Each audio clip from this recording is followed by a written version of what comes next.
हम चाह रहे हैं, जैसे दुनिया भर में प्रोटेस्ट चल रहे हैं, आप भी देख रहे होंगे, है ना। फ्रांस में लाखों लोग सड़कों पे हैं, लंदन में लाखों लोग सड़कों पे हैं, अमेरिका में लाखों लोग सड़कों पे थे। फिर ट्रंप ने वहाँ पे जाके रोक लगाई है और कैसे हार्वर्ड यूनिवर्सिटी वगैरह के साथ लड़ रहा है आज के दिन ट्रंप रोकने के लिए प्रोटेस्ट को। तो आप देखेंगे दुनिया भर में जो इंसाफ पसंद लोग हैं, जो इंसानियत पसंद लोग हैं, वो सब एक होके प्रोटेस्ट कर रहे हैं कि जो नरसंहार ऑलमोस्ट 2 साल हो गए हैं और उसके पहले तो 1948 से वहाँ पे नरसंहार चल रहा है इजराइल का पैलेस्टाइन के लोगों के खिलाफ। जो फॉरेन पावर्स ने हड़प ली थी उनकी ज़मीन 1948 से, तब भी इंडिया ने स्टैंड लिया था। इंडिया ने हमेशा पैलेस्टाइन के हक़ को, अपने देश में रहने के हक़ को सपोर्ट किया था। और अब वो जो सरकार हमारी है बिल्कुल डामाडोल हो रही है। हालांकि ऑफिशियली पोजीशन वही है, लेकिन आप देखते हैं किस तरह से वो इजराइल के करीब आ गई है, स्टैंड लेने के लिए तैयार नहीं है। हम तो चाहते हैं कि खुल के स्टैंड लें, हम प्रिंसिपल स्टैंड लेंगे, तभी दुनिया भर में इंसाफ पसंद लोग और दूसरे देश भी हमारे ऊपर भरोसा करेंगे। Aim right, achieve big. At KR Mangalam University, we provide you the platform to turn your dreams into reality. At KR Mangalam University. अगर हम सिर्फ ताकतवर के पीछे भागेंगे तो हमारी कोई स्टैंडिंग नहीं रहेगी, पूरी दुनिया में हमारे कोई दोस्त नहीं बचेंगे। हम प्रिंसिपल स्टैंड लेंगे तो लोग अपने आप हमारे साथ जुड़ेंगे। कल को हमारे ऊपर मुसीबत अगर आई, चीन या किसी ने अगर कुछ किया, तो फिर लोग हमारे साथ खड़े होंगे ना। नहीं तो हम कहते हैं कि हमेशा ताकतवर ही सही होता है। हमारी अपनी पुरानी कॉलोनियल हिस्ट्री जो है, ब्रिटिश सरकार के खिलाफ हम लड़े थे, तो तब हमें हमारे साथियों ने, दुनिया भर से साथियों ने सपोर्ट किया था हमें, और हमने उनको सपोर्ट किया, चाहे वो अफ्रीका हो, चाहे आयरलैंड हो, चाहे पैलेस्टाइन हो। हमने ऐसे ही लोगों की आज़ादी की लड़ाई में उनका समर्थन हमने किया था। तो अब हमें क्या हो गया है, हमें जो बॉयकॉट, डाइवेस्ट, सैंक्शंस वाला जो मूवमेंट चल रहा है कि इजराइल कोई भी ट्रेड में पार्ट लेता है तो हम उसको बॉयकॉट करेंगे, हम इजराइल के संग कोई भी अग्रीमेंट को फॉलो नहीं करेंगे, हम सारे उनसे नाते तोड़ देंगे, जैसे हमने साउथ अफ्रीका के साथ किया था। इजराइल भी अपार्थाइड देश है, उनके कानून में जो मुस्लिम्स और जो जूस और नॉन जूस के खिलाफ के बीच में उन्होंने फ़र्क किया हुआ है। इस तरह से साउथ अफ्रीका में भी ये हुआ था। तो जब इतने सालों तक दुनिया भर से सैंक्शंस लगे थे, तब जाके वो अपार्थाइड ख़त्म हुआ। और नेल्सन मंडेला ने आभार भी व्यक्त किया था जितने जितने लोगों ने उनको सपोर्ट किया था। और तब हमको वही पोजीशन लेनी चाहिए पैलेस्टाइन के मामले में और गाज़ा के मामले में। तो मैम, सरकार से क्या मांगते हैं? हम सरकार से ये मांगते हैं कि ये बॉयकॉट, डाइवर्स, सैंक्शंस वाली जो मुहिम है उसको सपोर्ट करें, उसमें हिस्सा लें, और यहाँ पे प्रोटेस्ट जो हो रहे हैं उनको इस तरह से दमन करके उनको नहीं रोका जाए। आप तो उस जो इजराइल में दमन चल रहा है, इजरायली लोग जो प्रोटेस्ट कर रहे हैं, उससे ज़्यादा दमन हमारे ऊपर आप कर रहे हैं, है ना। यहाँ पे क्या दमन की ज़रूरत है?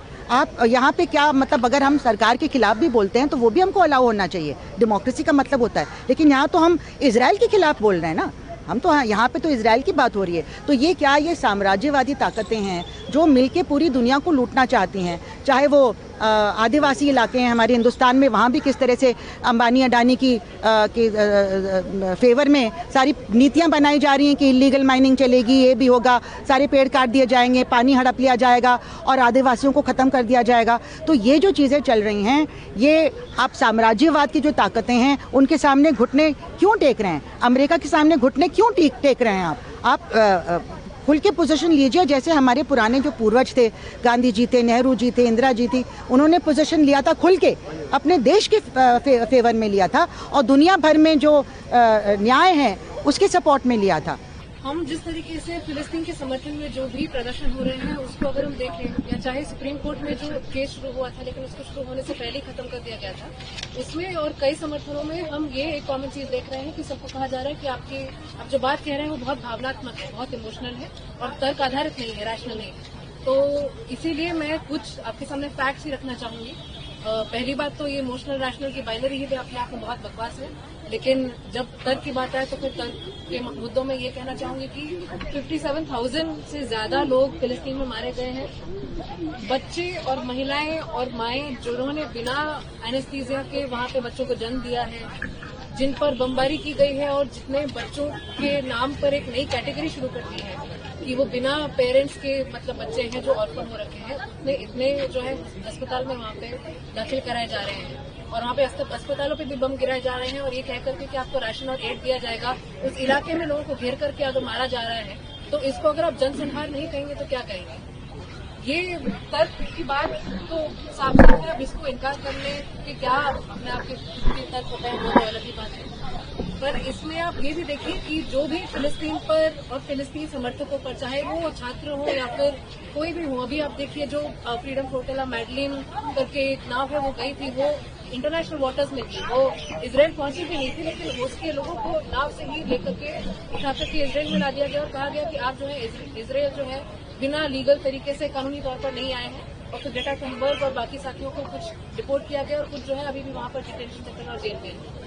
तो इससे ये सब साबित होता है कि इजराइल और बाकी उनके जितने भी समर्थक हैं जिन्होंने भी वीटो किया है यूएस का वोट, यूएस और बाकी सारे कंट्रीज जिन्होंने परमानेंट सीज फायर के मुद्दे को लाने से और उसको हकीकत बनने से रोका है, उन सबके समर्थन और इस सबके होते हुए बावजूद फिलिस्तीन के साथ समर्थन में जो आवाजें हैं वो नहीं रुकेंगी।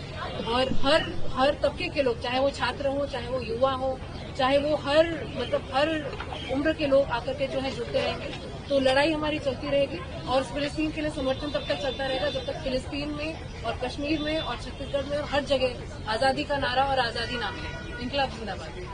आप सब लोग यहाँ पर आए, इसके लिए आप सबका शुक्रिया सबसे पहले तो। और जैसे कि आपको पता है कि जो पैलेस्टाइन है वहाँ पे लगातार महिलाओं को मारा जा रहा है, बच्चों को मारा जा रहा है, लगातार वहाँ पे जो अत्याचार एक मानवता के खिलाफ जो साजिशें चल रही है उसको हम यहाँ से एकदम रिजेक्ट करते हैं। और ऐसी जितने भी अत्याचार वहाँ पर चल रहे हैं गाजा में, उससे हम खिलाफ खड़े हैं। ये एक तरह से मानवता पर एकदम हमला है जिसको हम बर्दाश्त करने वाले नहीं है। हमने देखा कि जो भी लोग वहाँ पर, अगर ग्रेटा थनबर्ग और उनके जो साथ में उनके साथी थे, वो लोग जब गाजा में एक स्वास्थ्य के लिए और जो खाने जैसी जो बेसिक चीज है उसका जब प्रबंध करने के लिए गए कि हाँ हम लेके जाएंगे कि कुछ भी उनको खाने को नहीं मिल रहा है, कम से कम खाने को तो कुछ दिन मिल जाए, लेकिन उसको भी वो लोग किस तरीके से रोक लेते हैं। और जहाँ पर कहाँ रोकते हैं, वो ऐसी जगह पे रोकते हैं जहाँ पर पूरा मतलब पूरा जो वर्ल्ड है, किसी भी गवर्नमेंट का कोई राइट नहीं है वहाँ पर, एक गवर्नमेंट का राइट नहीं है जो कि वहाँ पर रोक ले। वो ऐसी जगह पर वहाँ पर रोका गया, वहाँ पर किडनैप उन लोगों को किया गया, ग्रेटा थनबर्ग और उनके साथियों को, जहाँ पर किसी का राइट नहीं है। और ऐसे जो ह्यूमैनिटेरियन के खिलाफ जो चीजें हैं, इलीगल जो चीजें इन लोगों ने की है इजराइल में, हम उसके खिलाफ खड़े हैं।